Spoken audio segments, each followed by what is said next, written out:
Big boss season 7 ലൈവിൽ ഇപ്പോൾ നടന്നുകൊണ്ടിരിക്കുന്ന അനുമോളും അതേപോലെ തന്നെ ഷാനവാസും ഒക്കെ പൊരിഞ്ഞ അടി തന്നെയാണ് നടക്കുന്നത്. ഹലുവക്കളി എന്ന് പറഞ്ഞുകൊണ്ടാണ് അനുമോൾ ഷാനവാസ് പറയുന്നത്. അപ്പം മട്ടൻ കള്ളൻ എന്ന് പറഞ്ഞുകൊണ്ട് അനുമോൾ ഷാനവാസിനെ തിരിച്ചും കളിയാക്കുന്നുണ്ട്. നിങ്ങളെപ്പോലെ ഇത്രയും വലുതായിട്ടും ഫുഡിനെ റെസ്പെക്റ്റ് ചെയ്യാതെ ഫുഡിന് ഇത്ര ആക്രാന്തം കാണിക്കുന്ന ആളാണല്ലോ എൻ്റെ ഷാനവാസക്ക നിങ്ങളെന്ന് പറയുന്നുണ്ട്. അപ്പോൾ ഷാനവാസ് പറയുന്നുണ്ട്, ഞാൻ ആക്രാന്തം കാണിക്കും, നമ്മൾ കഷ്ടപ്പെടുന്ന ഫുഡിന് വേണ്ടിയിട്ട് തന്നെയാണ്, അല്ലാതെ നിന്നെപ്പോലെ അലുവക്കളി അല്ല എന്ന് പറയുന്നുണ്ട്. നിങ്ങളപ്പോൾ മട്ടൻ കട്ടെടുത്തില്ലേ, അപ്പോൾ നിങ്ങൾ കട്ടതും നിങ്ങൾ സമ്മതിക്കും, ഞാൻ കട്ടതും ഞാൻ സമ്മതിച്ചു, ആയിക്കോട്ടെ എന്നെ വിളിച്ചു, എനിക്ക് അതിന് യാതൊരുവിധ പ്രശ്നവും ഇല്ല. അപ്പോൾ ലക്ഷ്മി അറിയുന്നുണ്ട്.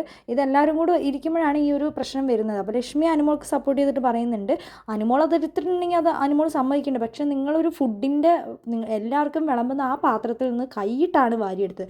ലക്ഷ്മി അതിവിടെ പറയേണ്ട ആവശ്യമില്ല എന്ന് ഷാനവാസ് പറയുന്നുണ്ട്. എന്തിവിടെ പറയേണ്ട കാര്യം ഞാൻ എന്താണെങ്കിലും പറയും, നിങ്ങളുടെ ഇടയിലുള്ള പ്രശ്നം എന്താണെന്ന് എനിക്കറിയില്ല, പക്ഷേ ഞാൻ കണ്ട കാര്യമാണ് അത് ഭയങ്കര മോശമായി ഷാനവാസിന്. അതേപോലെ തന്നെ അക്ബറും പറയുന്നുണ്ട്, ആ ഒരു സമയത്ത് ഷാനവാസ് ചെയ്ത് വളരെ മോശമാണ്, ഞാനും കണ്ടുകൊണ്ട് അവിടെ നിന്നതാണ്, എല്ലാവർക്കും കഴിക്കാനുള്ള ഫുഡിൽ നിന്ന് കൈയിട്ട് വാരിക്കൊണ്ട് പോകുന്നത് വലിയ നല്ല സ്വഭാവമൊന്നുമല്ല, അപ്പോൾ നീയും കക്കുന്നില്ലടാ, നീ കെട്ടില്ല, ഞാൻ എന്ത് കട്ടുമെന്നാണ് നീ പറ, ഞാൻ എന്ത് കട്ടുമെന്നാണ് നീ പറയാമെന്ന് പറയുന്നിട്ട് അക്ബർ ചൂടാവുന്നുണ്ട്. ആ സമയത്ത് പറയുന്നുണ്ട്, നീ സമൂസ കട്ടതല്ലേ, അത് അനീഷേട്ടനോട് ചോദിച്ചു നോക്ക്, ഞാൻ കട്ടതൊന്നുമല്ല, എല്ലാവരും കൈയിട്ട് വാരി, അപ്പോൾ ഞാനും എടുത്തുകൊണ്ട് പോയിന്ന്. അപ്പോൾ അനുമോളെ കള്ളി തന്നെ വിളിക്കേണ്ട, അലുവക്കളി.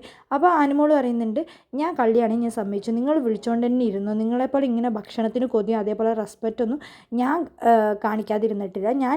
നിങ്ങൾ ഈ ബിഗ് ബോസ് വീട്ടിൽ വന്ന അന്ന് തൊട്ട് ഞാൻ ശ്രദ്ധിക്കാൻ തുടങ്ങിയതാണ്, നിങ്ങൾ എന്ത് ഭക്ഷണം കൊടുത്തു കഴിഞ്ഞാൽ ഇങ്ങനെ ആക്രാന്തം കാണിക്കുന്നത്, ഫുഡിന് റെസ്പെക്റ്റാണ് കൊടുക്കാത്ത.